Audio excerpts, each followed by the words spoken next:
Hello friends, welcome to विज्ञान तक। Friends, यह क्लास 11th का बायोलॉजी चल रहा है और अध्याय नंबर है 14 पादप में श्वसन। फ्रेंड्स, मैंने 13th चैप्टर तक का वीडियो और इस चैप्टर के कुछ वीडियोस पहले ही बना दिए हैं। अगर आपने वो सब वीडियो नहीं देखा है तो ऊपर आपको यहाँ आई बटन पे या फिर नीचे डिस्क्रिप्शन में उन सभी वीडियो का लिंक मिल जाएगा। वहां से जाकर के आप उन्हें देख सकते हैं ताकि यह वीडियो आपको अच्छे से समझ में आ सके। तो चलिए बिना किसी देरी के इस वीडियो को शुरू करते हैं। आज हम लोग पढ़ने वाले हैं श्वसनीय संतुलन चार्ट। ठीक है, चलिए शुरू करते हैं। प्रत्येक ऑक्सीकृत ग्लूकोज अणु से बनने वाले प्राप्त शुद्ध एटीपी की गणना करना अब संभव है, किंतु वास्तविकता में यह एक सैद्धांतिक अभ्यास ही रह गया। देखिए, जो ऑक्सीकृत ग्लूकोज के अणु होते हैं उनसे कितना एटीपी प्राप्त होता है उसकी गणना तो हम लोग कर सकते हैं, लेकिन वो प्रैक्टिकली नहीं है, वह एक सैद्धांतिक आधार पर ही है। यानी सैद्धांतिक आधार पर ही उसकी गणना कर लेते हैं। यह गणना कुछ निश्चित कल्पनाओं के आधार पर ही की जा सकती है। अब देखिए, ये जो गणना करते हैं हम लोग कुछ कल्पना करते हैं और वो निश्चित कल्पना है। बिना उस कल्पना के हम ये ऑक्सीकृत ग्लूकोज के अणु से कितने एटीपी ऊर्जा प्राप्त हो रहा है इसकी गणना नहीं कर सकते हैं। फर्स्ट पॉइंट, यह एक क्रमिक सुव्यवस्थित क्रियात्मक पाथ है जिसमें एक क्रियाधार से दूसरे क्रियाधार का निर्माण होता है, जिसमें ग्लाइकोसिस से शुरू होकर टीसीए चक्र तथा पथ या ये ईटीएच पथ जैसे कहते हैं या इलेक्ट्रॉन परिवहन पथ एक के बाद आती है। यानी ये देखिए एक एक क्रम में चलने वाला पथ है। ऐसा नहीं कि पहले ये ईटीए चल गया फिर टीसीए चलेगा, ऐसा नहीं होता है। यह एक नियम से चलता है, एक लगातार चलता है, एक क्रम में चलता है। और मैंने उसी क्रम में आपको वीडियो बना करके भी बताया है। जैसे पहले ग्लाइकोसिस होता है, फिर टीसीए चक्र होता है, फिर ईटीएच होता है। ठीक है, तो एक क्रम में होता है। नेक्स्ट, ग्लाइकोसिस से संश्लेषित एनएडीएच माइटोकॉन्ड्रिया में आता है जहां उसका फास्फोरिलीकरण होता है। देखिए, ग्लाइकोलिसिस से जो संश्लेषित एनएडीएच होता है वो पहुंचता है कहाँ पे? माइटोकॉन्ड्रिया में, और वहीं पे उसका फास्फोरिलीकरण होता है जिससे बाद में एटीपी का निर्माण होता है। पथ का कोई भी मध्यवर्ती दूसरे यौगिक के निर्माण के उपयोग में नहीं आते हैं। तो देखिए, ये जो पथ है इसमें कोई मध्यवर्ती यौगिक बना है वह दूसरे उपयोग में नहीं आएगा, वो उसी में उपयोग में आएगा। श्वसन में केवल ग्लूकोज का ही उपयोग होता है, कोई दूसरा वैकल्पिक क्रियाधार पथ के किसी भी मध्यवर्ती चरण में प्रवेश नहीं करता है। तो अगर हम श्वसन की बात करें तो क्या होता है, श्वसन के लिए केवल ग्लूकोज चाहिए, उसी का उपयोग होता है और इस पथ में दूसरा कोई वैकल्पिक पदार्थ नहीं आना चाहिए। ठीक है, आगे, हालांकि इस प्रकार की कल्पना सजीव तंत्र में वास्तव में तर्क संगत नहीं है। सभी पथ एक के बाद एक नहीं बल्कि एक साथ कार्य करता है। अब हम लोग गिनने के लिए, मतलब एटीपी कितना बना है उसका गणना करने के लिए ये सारा कुछ तो मान लेते हैं, लेकिन यह रियलिटी में संभव नहीं है। और यहाँ पे भी हम लोग जो मानते हैं लास्ट में कि केवल ग्लूकोज का ही उपयोग होता है, ये भी तर्क संगत नहीं है, क्योंकि ये जो जितने पथ चलते हैं जैसे ग्लाइकोलिसिस है, टीसीए चक्र है या फिर ईटीएच है, वो सभी बारी बारी से नहीं चलते बल्कि तीनों एक साथ चलते हैं। लेकिन जब हमें एटीपी की गणना करना होगा तो हम उसे क्रम वाइज मानेंगे, तभी एटीपी की गणना हो सकती है, नहीं तो वो गणना नहीं हो पाती है। इसलिए यहाँ पे कहा जा रहा था यह एक एजम्पशन पे है, मतलब केवल कल्पना है। वास्तव में हम ऐसा नहीं कर सकते हैं, मतलब एक साथ सब चक्र चलेंगे तो कैसे एटीपी की गणना हो पाएगी। पथ में क्रियाधार आवश्यकता अनुसार बाहर तथा अंदर आ जा सकते हैं। आवश्यकता अनुसार एटीपी का उपयोग हो सकता है।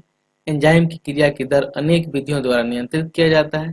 फिर भी यह क्रिया करना उपयोगी है क्योंकि सजीव तंत्र में ऊर्जा का निष्कर्षण एवं संग्रहण हेतु उनकी दक्षता सराहनीय है। देखिए, इस पथ में अब बहुत सारे पदार्थ हैं जो अंदर बाहर हो सकते हैं, एटीपी का उपयोग हो सकता है, एंजाइम विभिन्न विधियों द्वारा उसका नियंत्रण हो सकता है।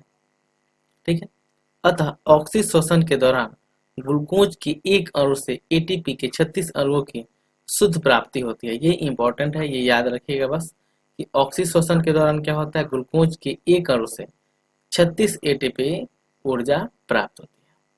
अब हम किण्वन तथा ऑक्सीशोषण की तुलना करें।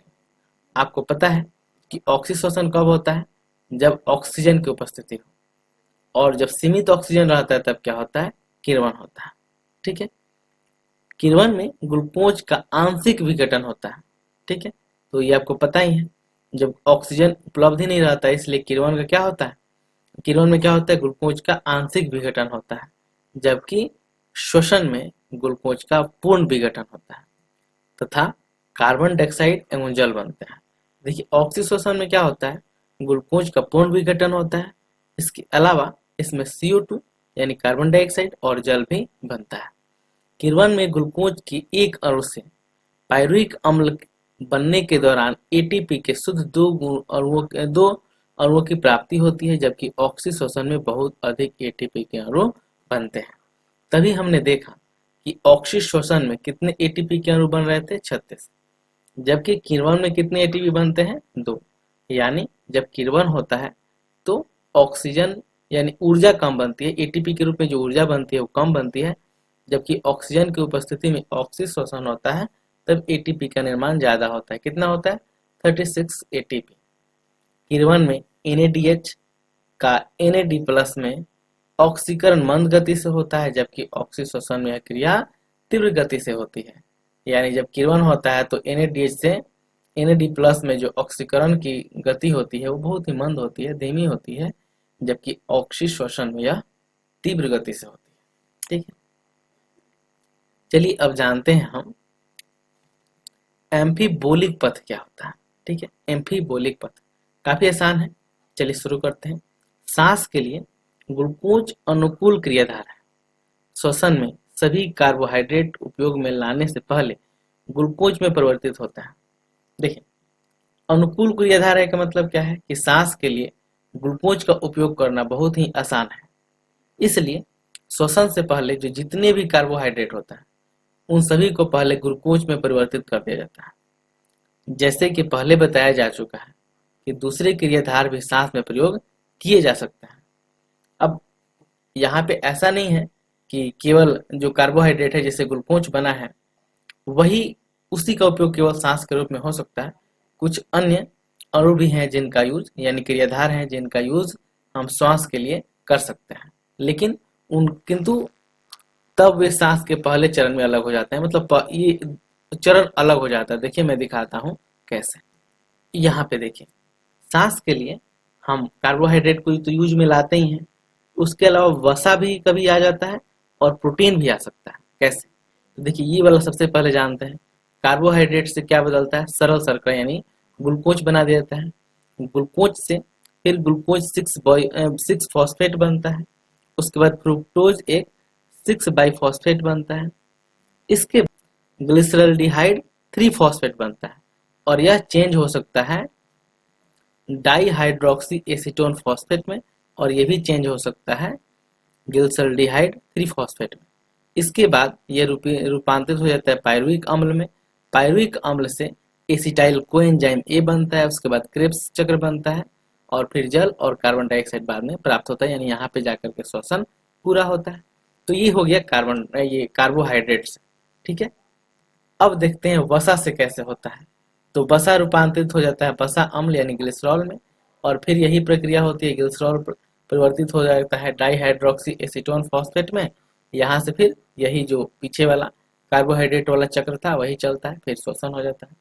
एक दूसरा है कि जो वसा अम्ल होता है वो डायरेक्ट चेंज हो जाता है, कहाँ पे आता है? एसिटाइल कोएंजाइम की सहायता से क्रेब्स चक्र चलता है और क्रेब्स चक्र के बाद कार्बन डाइऑक्साइड और जल बनता है। तीसरा है प्रोटीन भी कभी कभी श्वसन के लिए क्रियाधार के रूप में यूज हो जाता है।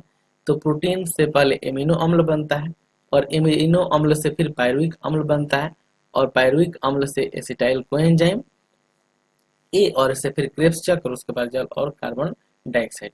यानी हम कह सकते हैं कि वसा, कार्बोहाइड्रेट और प्रोटीन तीनों क्रियाधार के रूप में कार्य करते हैं श्वसन के टाइम, लेकिन उसमें कॉमन कौन है? सबसे ज्यादा यूज किसका होता है? कार्बोहाइड्रेट का, और यही सरल है और इसी से ज्यादा ऊर्जा भी मिलती है। चित्र 14.6 को देखिए, तो ये मैंने आपको बता ही दिया। वसा सबसे पहले ग्लिसरॉल तथा वाष्पीय अम्ल में विघटित होता है, यदि वसीय अम्ल सांस के उपयोग में आता है तो वह पहले एसिटाइल सह एंजाइम बनकर प्रथ में प्रवेश करता है। ये सारा कुछ मैंने आपको वहां फिगर में ही समझा दिया, यह उसी चीज को यहाँ पे लिखा है। तो चलिए जल्दी से इसको पढ़ देते हैं, आप खुद भी देख सकते हैं। ग्लिसरॉल पहले पीजीएचएल में परिवर्तित होकर श्वसन पथ में प्रवेश करता है। प्रोटीन प्रोटीनेज एंजाइम द्वारा विघटित होकर एमिनो अम्ल बनाता है। प्रत्येक एमिनो अम्ल अपनी संरचना के आधार पर क्रेब्स चक्र के अंदर विभिन्न चरणों में प्रवेश करता है, जो मैंने आपको दिखाया है। क्योंकि सांस के दौरान क्रियाधारक टूटते हैं, अतः सांस प्रक्रिया परंपरागत अपचयी प्रक्रिया है और श्वसन पथ श्वसनीय अपचयी पथ है। ठीक है, श्वसन पथ क्या है? अपचयी पथ है। किंतु आप क्या इसे ठीक समझते हैं? ऊपर वर्णित की विभिन्न क्रियाधार ऊर्जा हेतु श्वसन पथ में कहाँ प्रवेश करते हैं, यह जानना महत्वपूर्ण है कि ये यौगिक उपरोक्त क्रियाधार बनाने के लिए श्वसनीय पथ से अलग होंगे। अतः पथ में प्रवेश करने से पहले वसा अम्ल जब क्रियाधार के रूप में उपयोग में आते हैं तो श्वसनीय पथ में उपयोग आने से पहले एसिटाइल कोएंजाइम में विखंडित हो जाता है। ये सब मैंने बता दिया है। यहाँ पे नीचे ये इंपॉर्टेंट है, ये देख लीजिए। चूंकि श्वसनीय पथ में अपचय तथा उपचय दोनों ही होते हैं, ध्यान दीजिए। चूंकि श्वसनीय पथ में, या यहाँ से आ सकते हैं, श्वसनीय पथ में अपचय तथा उपचय दोनों ही होते हैं, इसलिए श्वसनीय पथ को एम्फीबोलिक पथ कहना उचित होगा, न कि उपचय पथ। ठीक है, इसलिए इसको एम्फीबोलिक पथ कहते हैं। क्योंकि श्वसनीय पथ को क्या कहते हैं हम लोग? एम्फीबोलिक पथ इसलिए कहते हैं क्योंकि इसमें अपचय एवं उपचय दोनों होता है, क्योंकि ये अपचयी व उपचयी दोनों में भाग लेता है। ठीक है, बस इतना ही फ्रेंड्स। मुझे उम्मीद है आपको यह समझ में आया होगा। अगर ऐसा है तो इस वीडियो को लाइक कीजिए, अपने फ्रेंड्स के साथ शेयर कीजिए, इस चैनल को सब्सक्राइब कर लीजिए, क्योंकि आने वाले वीडियो का नोटिफिकेशन आपको बिल्कुल सही समय पे मिल सके। यह वीडियो देखने के लिए आपका बहुत बहुत धन्यवाद। बाय।